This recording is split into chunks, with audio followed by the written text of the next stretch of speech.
ఖచ్చితంగా నిద్ర వస్తుంది. ఖచ్చితంగా నిద్ర వస్తుంది. ఖచ్చితంగా నిద్ర వస్తుంది. ఖచ్చితంగా నిద్ర వస్తుంది. ఆత్మ విషయాలను చెప్పినామంటే ఖచ్చితంగా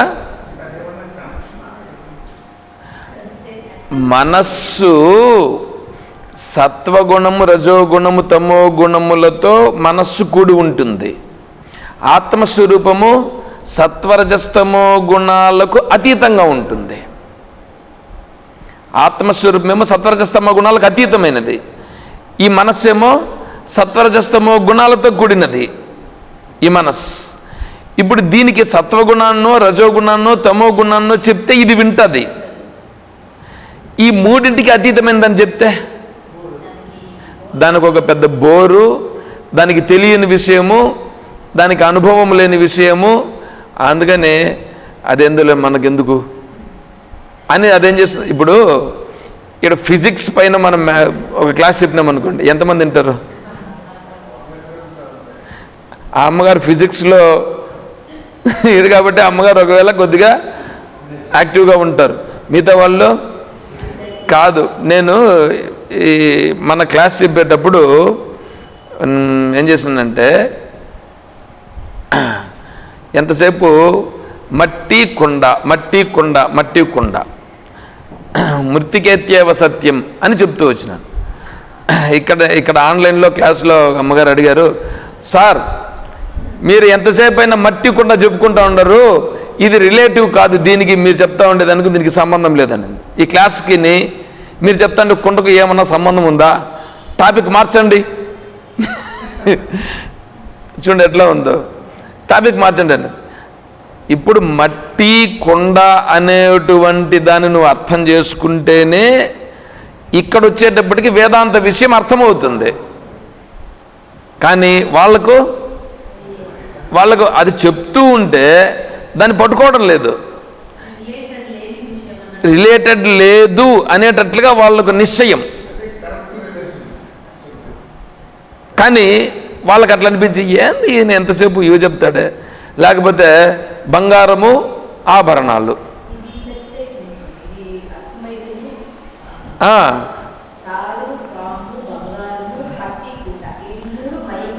ఇవి అర్థం కావాలి కదా.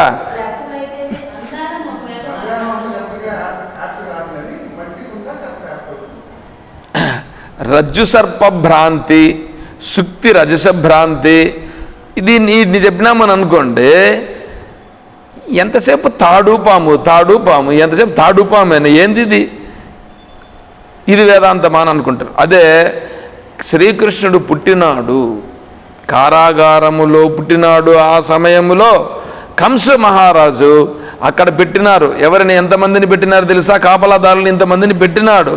వాళ్ళందరూ కాచుకొని ఉన్నారు. ఆ సమయంలో వీళ్ళందరినీ నిద్రపుచ్చి కారాగారములో శ్రీమన్నారాయణుడు ప్రత్యక్షమై వసుదేవునికి కనిపించినాడు. పనుకోండి, వాళ్ళు లేచి కూర్చుంటారు. ఇప్పుడు చూడండి, ఇది మనసుకు విషయం. ఏదో ఒక కథ ఎవరిది? వేరే వాళ్ళకు సంబంధించినది, నీకు సంబంధించిన కథ కాదుగా. నీకు సంబంధించిన కథ కాదు కాబట్టి వేరే వాళ్ళకు సంబంధించింది కాబట్టి ఇష్టపడుతుంది మనసు. నీ విషయం చెప్తే మామూలుగా కూడా మీరు చూడండి, ఎక్కడన్నా ఎవరినన్నా సరే చూడండి, వేరే వాళ్ళల్లో ఉండే దాని గురించి కన్నా తప్పుల గురించి కన్నా ఎత్తి చెప్పినామనుకోండి, ఎంత కోపం వస్తుందంటే వస్తుంది రాదా? అదే పొగుడుతూ ఉన్నామని అనుకోండి, పొగుడుతుంటే ఎంత పొగుడుతుంటే ఇంకా కొంచెం కావాల్సింటే సపోర్ట్ చేస్తాడు, నవ్వుతూ ఇంకొద్దిగా అట్లా ఉంటుంది ఇక్కడ పరిస్థితి. ఇదేంటంటే సత్వరజస్తమో గుణాలకు అతీతమైన దాని గురించి చెప్పాలి, ఇది పట్టుకోవాలి. అందుకని ఇది దీనికి ఇష్టమైన అంశం కాదు. అందుకని వీడేం చేయాలంటే తమో గుణములో నుంచి రజోగుణానికి, రజోగుణం నుంచి సత్వగుణానికి వీడంతటా వీడు ప్రయత్నం చేసి వీడు పెరగాలి. ఇంకొకటి ఏంటంటే ఒక గట్టి దృఢ నిర్ణయానికి రావాలి. ఎంత దృఢ నిర్ణయం అంటే బుద్ధ భగవానుడు కూర్చున్నాడు అన్నమాట, ధ్యానం చేస్తూ కూర్చున్నాడు. నేను ఆత్మతత్వాన్ని తెలుసుకొని లేచినానా, సరే. తెలుసుకోలేదా, సరే. శరీరం వా పాతయామి, ఆత్మ వా దర్శయామి. శరీరం పోతుందా, తత్వం తెలుస్తుందా, నీదా నాదా? ఎట్లుంది పంతం ఇది? ఎంత పట్టుదల చెప్పండి. అంత పట్టుదలతో మనం కూడా ఇప్పుడు ఏం చేయాలంటే, నేను ఆత్మతత్వాన్ని తెలుసుకొని తీరుతాను. నిద్ర వస్తుంది రాని, నిద్ర వచ్చినా సరే నేను ఇదే సత్యమైనది కాబట్టి నేను ఈ మార్గంలోనే వెళుతాను అనే ఫస్ట్ దృఢ నిర్ణయానికి రావాలి. ఆ దృఢ నిర్ణయానికి రావాలంటే ముందు దానికి సంబంధించిన బ్యాక్గ్రౌండ్ కొద్దిగా నీకు తెలియాలి. బ్యాక్గ్రౌండ్ ఏంటి? ఆత్మస్వరూపం సత్యమైనది, ఆత్మ సత్యము అని ముందు తెలుసుకో. అందుకనే పొద్దున్న కూడా చెప్పాను నేను, ఏమిటి? జీవస్వరూపం. నేను శరీరం, నేను మనిషినా జీవుడినా? జీవుడు. జీవునికి శరీరానికి తేడా ఏంటి? జీవునికి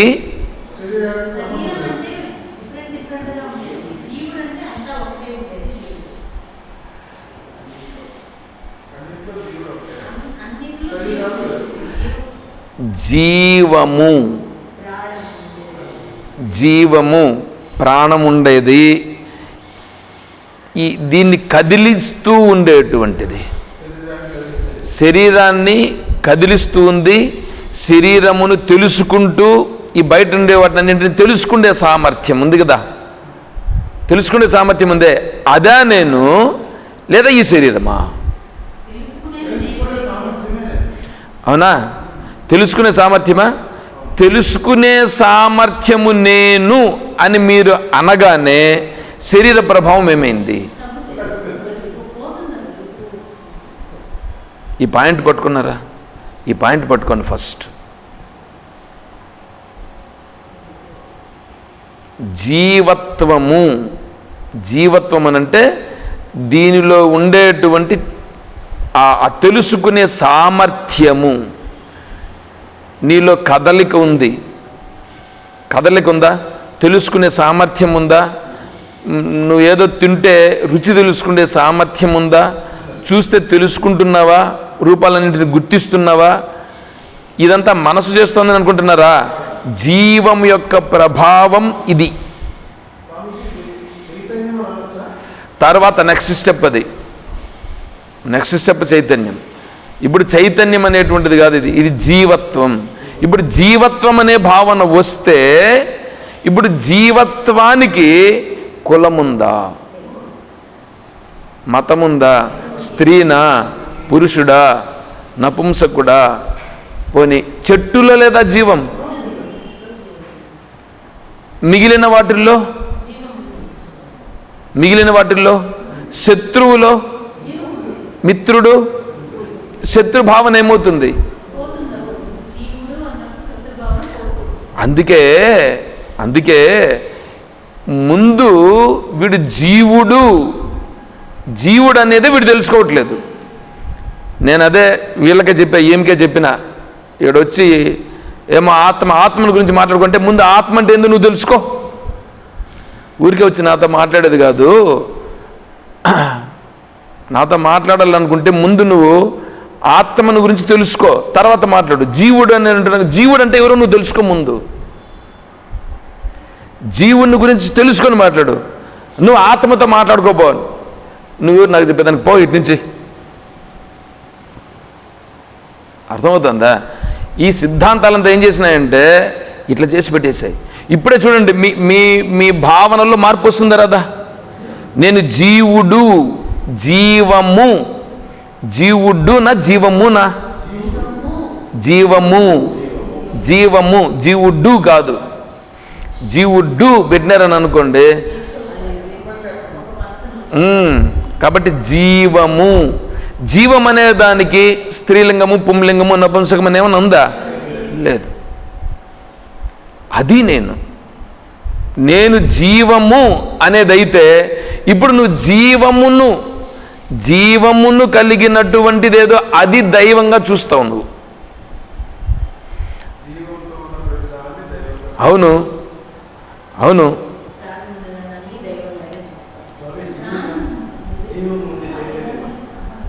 అదే కదా ఇప్పుడు అడిగింది, ప్రశ్న అడిగింది కదా.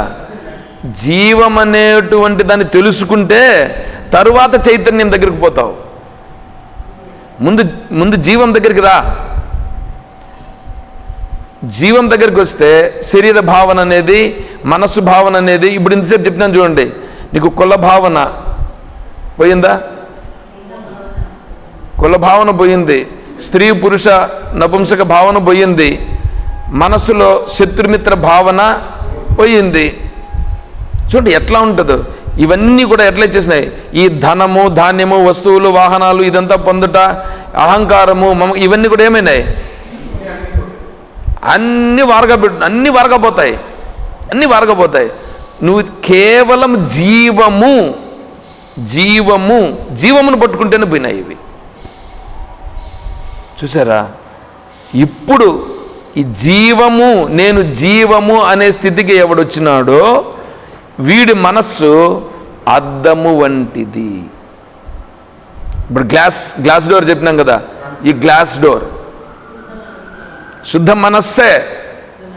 మనస్సే అది. జీవము అనే భావన దృఢమైతే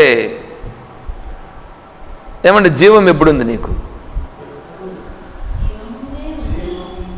ఎప్పుడెప్పుడుంది?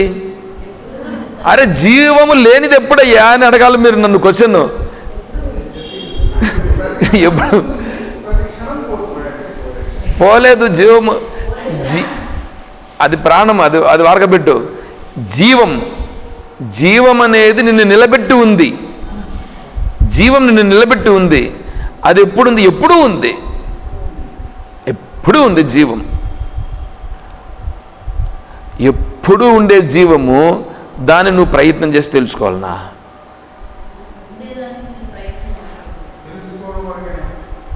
ఇప్పుడు నువ్వేం చేయాలి తెలిసిన?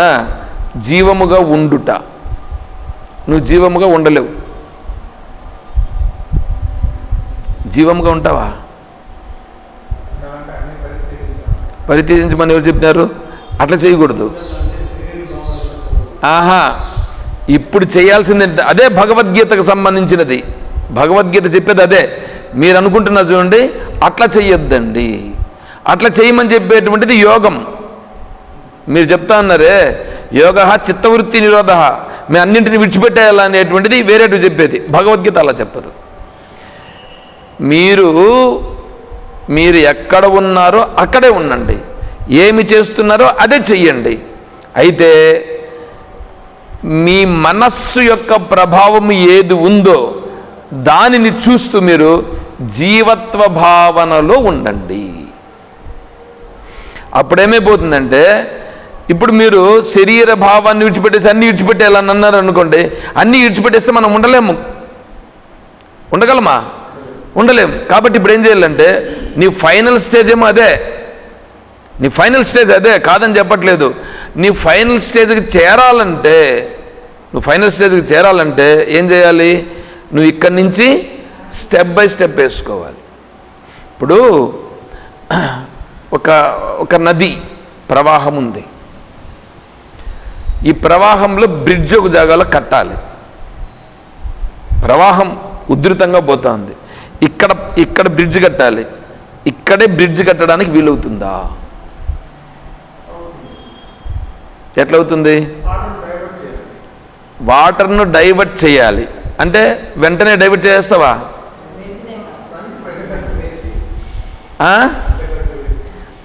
దానికి ఏం చేయాలంటే, దాన్ని ఏమంటారు, చెక్ బందీలు అంటారు.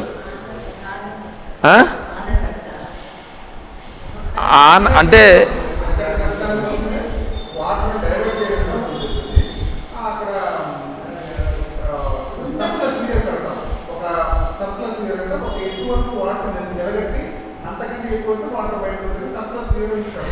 ఒక్క ప్లేస్లో కాదు, నువ్వు ఇక్కడ గన్నా ఒకవేళ నువ్వు బ్రిడ్జ్ కట్టాలనుకుంటే ఒక 3 స్టెప్స్ వేయాల్సి వస్తుంది. 3 స్టెప్స్ ముందర నువ్వు ఒక చెక్ బందీ లాగా అక్కడ ఒకటి కట్టాలి. అప్పుడేమవుతుంది, దాని ఉధృతం అక్కడ తగ్గుతుంది. మళ్ళీ వచ్చేటప్పటికి ఇంకా కొద్దిగా తగ్గింటుంది, అక్కడికి ఇంకొంచెం తగ్గుతుంది, ఇక్కడికి వచ్చేటప్పటికి ఇంకా కొద్దిగా తగ్గుతుంది. ఇప్పుడు నువ్వు వేస్తే అప్పుడేమవుతుంది, అప్పుడు నువ్వు ఇక్కడ కట్టుకోవచ్చు. అవునా? మన మనస్సు ఆ ప్రవాహము వంటిది. మన మనసు ఆ ప్రవాహం వంటిదే కదా. అటువంటి ప్రవాహముగా ఉన్నటువంటి మన మనస్సును మనం ఏం చేయాలంటే, వెంటనే నువ్వు ఇట్లా తిప్పేసినావు అనుకోండి, అది నువ్వు ఎంత వెనక్కి తిప్పితే అంత రివర్స్ వస్తుంది. అది స్ప్రింగ్ చూసినారు కదా, స్ప్రింగ్ని ఎంత అదిమితే అది అంత పైకి పోతుంది. అలాగా మన మనస్సు కూడా నువ్వు ఎంత డైవర్ట్ చేస్తే అంత స్పీడ్గా పోతుంది. అందుకని ఇప్పుడు ఏం చేయాలంటే, నువ్వు ఇప్పుడు అట్లా చేయకూడదు.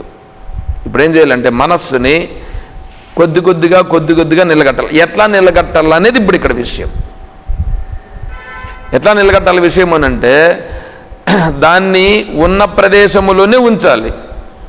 ఉన్న ప్రదేశములో ఉంచి ఇప్పుడు జీవత్వ భావనతో ఉండుట అనేది చూస్తూ ఉండాలి. అంటే ఇప్పుడు ఏంటి, నీలో జీవత్వ భావాన్ని నువ్వు చూడడం అనేటువంటి దాన్ని చూడాలంటే ముందు ఎదురుగా జీవత్వ భావాన్ని చూడు. నీలో జీవత్వ భావాన్ని చూడాలనంటే, నీకు ఇది బాగా పట్టాలనంటే ఎదురుగా ఉండేదంతా కూడా జీవమే కదా. ఇప్పుడు ఆ జీవమును చూడు, ఆ జీవమునకు నువ్వు ఇప్పుడు సపోర్ట్ చెయ్యి, ఆ జీవముతో నువ్వు వ్యవహారం చెయ్యి. అప్పుడు నీ మనసుకి ఏమవుతుంది, ఇప్పుడు ఇంతవరకు నువ్వు చూస్తూ ఉన్నది ఏమిటి, ఆడ మనిషిని చూసినావు నువ్వు ఇంతవరకు, మనిషిని వ్యక్తిని చూసినావు. ఆ వ్యక్తి పైన అభిప్రాయాలు ఏర్పడినాయి ఇంతవరకు. ఆ వ్యక్తి పైన అభిప్రాయాలు ఏర్పడి రాగము ద్వేషము ఏర్పడింది. అవునా? రాగం ఏర్పడింది, ద్వేషం ఏర్పడింది. తద్వారా శత్రువులు, మిత్రువులు, బంధువులు, ఇది కావాలి ఇది వద్దు, ఇవన్నీ ఏర్పడినాయి కదా. సుఖ దుఃఖాలన్నీ వచ్చినాయి. ఎప్పుడైతే నువ్వు జీవత్వ భావనతో చూచుట అనేది చేసినావని అనుకో, ఇప్పుడు నువ్వు చేయాల్సింది సక్రంగా చేస్తావు. నువ్వు చేసే పని నిలపవు, నువ్వు చేసే పనే చేస్తావు. తద్వారా ఏమవుతుంది, నీ జీవనం కూడా కొనసాగుతుంది. నీ జీవనం కొనసాగాలి. జీవనం కొనసాగలేకపోతే నువ్వు నిలవలేవు. జీవనం కొనసాగాలి. నువ్వు ఉండాల్సిన ప్రదేశములోనే ఉంటూ నీకు రావాల్సిన ఆదాయాన్ని సంపాదించుకుంటూ, నీకు రావాల్సిన ఆదాయం వస్తేనే కదా నువ్వు నిలబడగలుగుతావు. రావడం కోసంగా నువ్వు ఉంటూ, నువ్వు అదే పని చేస్తూ జీవత్వ భావాన్ని చూస్తూ వస్తే ఇప్పుడు నీ మనసుకి ఏది పడుతుంది, జీవత్వ భావన అనేటువంటిది సహజంగా ఏర్పడుతుంది. ఇప్పుడు తద్వారా నీకు వచ్చినటువంటి గెయిన్ ఏంటంటే, నీకు గెయిన్ వచ్చిందా లేకపోతే ఏమన్నా ఇదైందా? ఏం గెయిన్ వస్తుంది? ఇప్పుడు నీకు ఇంతకుముందు వేరే వ్యక్తిని గురించి చెప్పిన వెంటనే ఏమయ్యేదంటే వాడి గురించిన విషయాలన్నీ మైండ్లోకి వచ్చేటివి.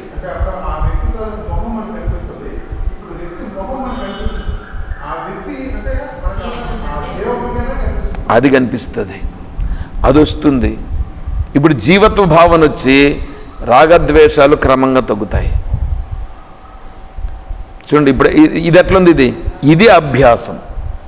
అంటే ఏంటి, నీ మనస్సుని ఇప్పుడు నువ్వు ఒకవేళ సపోజ్ విషయాలకు దూరంగా నీ మనసును తీసుకొచ్చేసినావు అని అనుకో. విషయాలకు దూరంగా తీసుకొచ్చేస్తే మనస్సు ఇంతకు ముందు ఆ విషయాలకు అలవాటు పడి ఉన్నది కాబట్టి నువ్వు శరీరాన్ని మనస్సును దూరంగా తీసుకొచ్చినావు, కానీ మనస్సులో ఆ విషయాలు పోయినాయా? మనస్సులో ఉండనే ఉన్నాయి. అవి మనస్సులో అవి నిలబడి ఉన్నాయి. అవి ఏమవుతాయంటే తెలిసినా నిన్ను లేపుతూ ఉంటాయి. నిన్ను కూర్చోండే ప్రదేశంలో కూర్చొని ఉండనీయకుండా నిన్ను లే లే బయట పదం పద బయట పదం పద బయట పదం పద అంటుంది. చిన్నపిల్లలు వాడు 1.5 సంవత్సరం అయి ఉంటుంది అంతే. వాడు ఇంట్లో ఉండడండి క్షణము. వాడిని పట్టుకొని వచ్చి పెడితే కూడా పరిగెత్తి వెళ్ళిపోతాడు వాడు. ఎంత కష్టం అంటే ఈ 1.5 సంవత్సరం పిల్లోని పట్టడము. ఈ 10 నెలలు పిల్లోడు ఉంటాడు, వాడు ఎగరడం మొదలు పెడతాడు. 10 నెలలు కాదు, ఇంకా తక్కువ, 6 నెలలు అట్లయింటే పిల్లోడిని వాడేమవుతాడు, ఎగురుతూ ఉంటాడు. చూడండి, ఆ ఎగురుతూ ఉంటాడు. నేను పట్టలేనురా బాబు, నాకు చేతులు నొప్పులురా బాబు అని అంటూ ఉంటారు వీళ్ళు. అంటే వాడు దానికి ఇప్పుడు అలవాటు పడుతున్నాడు కదా. ఇప్పుడు మన ప్రపంచంలోకి పోయడం అలవాటు అయిపోయింది కదా. అయితే ఇలా అలవాటు అయిపోయినటువంటి దాన్ని నువ్వు గమ్మున కూర్చొని పెడితే ఇది ఉంటుందా? అందుకే ఆ మనస్సు గమనం ఉండదండి. అంతెందుకండి, మీరు ఒక పని చేయండి. మీ ఇంట్లో అందరి ఇంట్లో టీవీలు ఉన్నాయి కదా, టీవీ చూడకుండా 2 రోజులు ఉండండి చూద్దాం.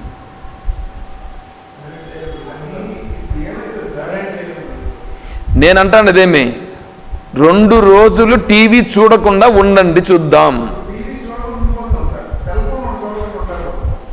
అది వస్తే దీని గురించి కూడా అదే చెప్తాను నేను. అంటే ఇప్పుడు ఏమైపోయినాం మనము, అయిపోయినాం కదా. దాంట్లో నుంచి బయటపడ్డము. 2 రోజులు చేయి చూద్దాం. నువ్వు ఈ మనస్సును నిగ్రహించడం అంటే ఏమనుకుంటున్నారు? మనస్సును నిగ్రహించడం అని అంటే నువ్వు ఉండలేవు. ఎప్పుడో ఒకసారి దాన్ని అది మనస్సు ఒక 10 నిమిషాలు చూసన్నా వస్తే దానికి ఒక తృప్తి అండి. అది ఏమి తృప్తో అదేంటో. ఆహా, చూడు ఎందుకు మరి దాన్ని ఎందుకు ఇప్పుడు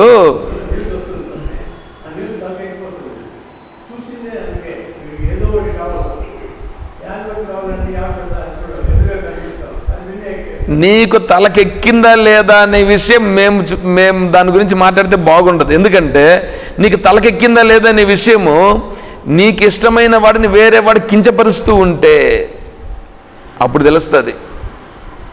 ఇప్పుడు సపోజ్ నువ్వు ఒక పార్టీ అని అనుకోండి, నీకేదో ఇష్టం వచ్చింది, ఒక పార్టీ ఉంటుంది.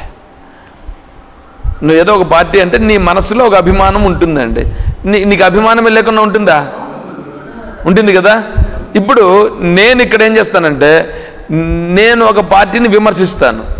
ఆ విమర్శిస్తూ ఉండే పార్టీ నీ అభిమానమైన పార్టీ నేను అనుకోండి ఒకవేళ, అప్పుడు మీ మనసులో ఏమనిపిస్తుంది? తేడా వస్తుందిగా. ఎందుకు వచ్చింది? ఆ అభిమానం అనేటువంటిది ఏం చేస్తుందంటే మనస్సులో వికారము చెందేటట్లుగా చేసిందిగా. చూసారా? ఎందుకైంది అది? నువ్వు ఆడెక్కించినావు కాబట్టి. నేనేం ఎక్కించలేదండి, ఊరికే జస్ట్ చూశానండి అని మనం అంటాం. కానీ ఇది వస్తుంది. నేను ఒకసారి ఏం జరిగింది తెలుసా అండి? ఒకసారి బస్సులో పోతుంటే ఈ ముందర సీట్లో కూర్చోండే వాళ్ళు ఉంటారు. ఈ వెనకాల డోర్ ఎక్కేదానికి డోర్కి వెనకాల ఒక 2 సీట్లకి వెనకాల ఒకరు ఉంటారు. దీంట్లో అందరూ కూర్చొని ఉన్నారు. ముందర సీట్లో ఒక ఆయన పేపర్ చదువుతూ ఉన్నాడు. పేపర్ చదువుతూ ఉండి ఏందో ఈ దరిద్రుడంతా ఇట్లా చేస్తూ ఉన్నాడు అని అన్నాడు.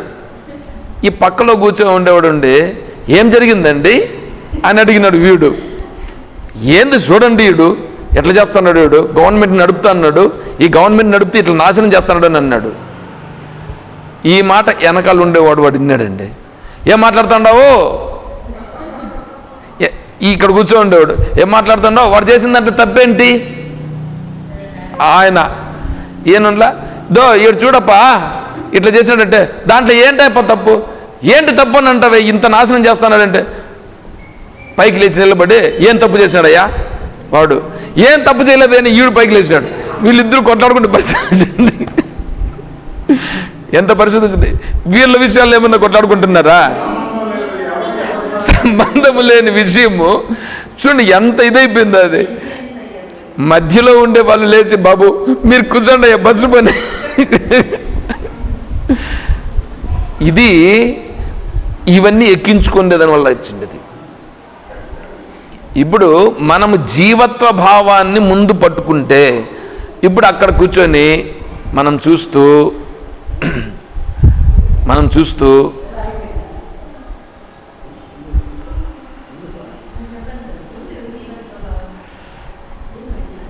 జీవత్వ భావాన్ని చూస్తూ వస్తే ఇవన్నీ ఏమవుతాయి? ఇది పెరగాల ముందు, ఇది పెరిగితే అప్పుడు ఇప్పుడు నేను చెప్తాను అనమాట, లక్షణ ప్రమాణాభ్యాం వస్తు సిద్ధి. ఇప్పుడు నేను చెప్తాను లక్షణ ప్రమాణము అనేటువంటివి రెండు వస్తాయి. లక్షణ ప్రమాణము రెండింటిని నేను చెప్తాను. ఆత్మతత్వాన్ని సంబంధించి ఆత్మ అంటే ఏంటి అని చూసే విధానం, ఆత్మను గుర్తించాలంటే ఏమిటి, దానికి లక్షణ ఏమిటి, ప్రమాణం ఏమిటి, లక్షణ ఏమిటి, ప్రమాణం ఏమిటి. ప్రమాణం అంటే దాన్ని చూసేటువంటిది. ఇప్పుడు దీన్ని మనం ఈ రూపాలను చూసేది కన్ను ప్రమాణం, శబ్దములను చూసేది చెవి ప్రమాణం, రుచిని చూసేది నాలుక ప్రమాణం. ప్రమాణం చేసే కదా, ప్రమాణంతోనే కదా చెప్తున్నాం. మళ్ళీ మీరు ప్రమాణం అంటే నేను ప్రమాణం చేస్తాను ఆటికి పోవద్దు, అది కాదు. అదంతా ప్రమాణం అంటే కొలబద్ద, దాన్ని దృఢం చేసేటువంటిది. అర్థమవుతుందా? ఇప్పుడు ఆత్మస్వరూపం అనేటువంటిది ఎలా ఉంది, ఆత్మ అంటే ఏంటి అనేది నీకు చూపిస్తూ ఉంది బ్రహ్మజ్ఞానావళి మాల. నీకు ఇప్పుడు ఇది చెప్తా ఉంది, నిత్యోహం, లేకపోతే నిత్య శుద్ధ విముక్తోహం అంటుంది. నిత్యశుద్ధం, అది నిత్యశుద్ధం. ఇదేంటి తెలిసిన, ఇవన్నీ ఇప్పుడు ఏమిటి, ఈ జీవత్వ స్థితి ఎవడికి దృఢపడిందో వాడికి మనస్సు ఏమైంది, శుద్ధమైంది. ఆ మనస్సు శుద్ధమైనటువంటి వాడు ఇప్పుడు దీనిని చెప్తే దానిని ఇది నిత్యశుద్ధం అని ఇప్పుడు పట్టుకుంటాడు. ఈ మనస్సుకు దీన్ని పట్టించాలి. ఇప్పుడు దేన్ని, ఈ నిత్యశుద్ధ విముక్తోహం నిరాకారోహం అక్షర భూమానంద స్వరూపోహం అహమేవాహం అవ్యేహ అనేది ఇది అభ్యాసం. ఇది అభ్యాసం చేయాలా. వైరాగ్యం అనేది అప్పుడు నువ్వు దాన్ని విడిచిపెట్టాల్సి వస్తుంది. మనసుకి ఒక శక్తి రావాలండి. మనసుకు ఒక శక్తి. కారం ఉంది, కారం పోవాలంటే తీపి పెడితేనే కారం ప్రభావం తగ్గుతుంది, అవునా? అట్లాగే మనస్సుకు విషయాల యొక్క ప్రభావము తగ్గాలంటే ఇంకో దాన్ని పట్టించాలి. ఆ ఇంకొక దాన్ని పట్టించడం అనేది విషయాల్లోనే ఉండి విషయాలను పట్టించినామని అనుకోండి, మళ్ళీ అలాగే అది పోయి ఇది వచ్చింది, ఇది పోయి ఇంకోటి వస్తుంది. అట్లా కాదు ఇక్కడ చెప్తా ఉండేది. అందుకని జీవత్వ భావన ముందు ఎవడికి ఇది పట్టిందో, జీవత్వ భావన ఎవడికి పట్టిందో, అందుకే భగవద్గీతలో మొట్టమొదటి 6 అధ్యాయాలు త్వం పదార్థ విచారణ. మొదటి 6 అధ్యాయాలు త్వం పదార్థం అంటే మీ జీవత్వం, జీవుడెవరు, త్వం అంటే జీవత్వం. జీవత్వం ఎలా ఉంది దాన్ని చూడు, దాన్ని తెలుసుకో అని చెప్పింది 6 అధ్యాయాలు, మొదటి 6 అధ్యాయాలు. ఇప్పుడు దేవుని గురించి తెలుసుకోండి దానికి కదా పోయినారు. అప్పుడు దేవుని గురించి కదా చెప్పాలా, దేవుని గురించి చెప్పలా. త్వం పదార్థ విచారణ. నీవు ఎలా ఉండవో చూడు, నీవు ఎలా ఉండవో చూడు, నీవు ఎలా ఉండవో దానిని ముందు స్పష్టం చేసుకో. చూడండి, యోగి 6వ అధ్యాయం చివరి శ్లోకం చూడండి. యోగి నామపి సర్వేషాం మద్గతేనాంతరాత్మనా. యోగినాం, ఈ యోగులు ఉన్నారే, వీడు యోగి. ఎవడు యోగి? జీవత్వమును చూచేవాడు యోగి. మీరు మీకు తెలిసిన యోగి అనేటువంటి వాళ్ళు వేరే ఉండదు. ఇప్పుడు నేను చెప్పిన యోగి